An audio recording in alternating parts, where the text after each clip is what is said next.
नमस्कार मंडळी, तर स्वागत आहे तुमचं या मिनी व्लॉगमध्ये. आपण बनवतोय व्हेज मसाला पुलाव. एक परात घ्यायची, त्यात फ्लावर, मटर, बटाटा, शिमला मिरची, फरसबी घ्यायची. मग दही ॲड करायचं, त्यात लाल तिखट, पुलाव मसाला, फ्राय ऑनियन, गरम मसाला आणि हळद घालायची. सर्व मसाले त्यात एकजीव करायचे.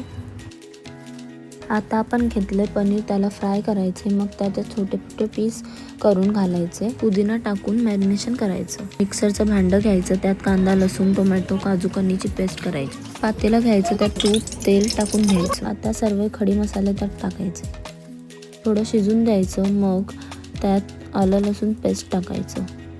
आता मिक्सरमध्ये पिसलेला कांदा घ्यायचा, त्याला नीट परतवायचं. मग पिसलेला मसाला घ्यायचा, त्याला सुद्धा नीट परतवायचं. थोडा नीट शिजलं की त्यात मसाले घालून घ्यायचे. मी यात चिकन मसाला, घरगुती मसाले घातले. नंतर कस्तुरी मेथी घालायची, चवीनुसार मीठ घालायचं आणि मॅरिनेशन केलेले व्हेजिटेबल्स त्यात ॲड करायचे. व्हेजिटेबल ऑप्शनल आहेत, तुम्हाला जे हवेत ते व्हेजिटेबल्स घालायचे. व्हेजिटेबल्सना थोडं शिजवून घ्यायचं. मग भिजत घातलेले तांदूळ त्यात ॲड करायचे.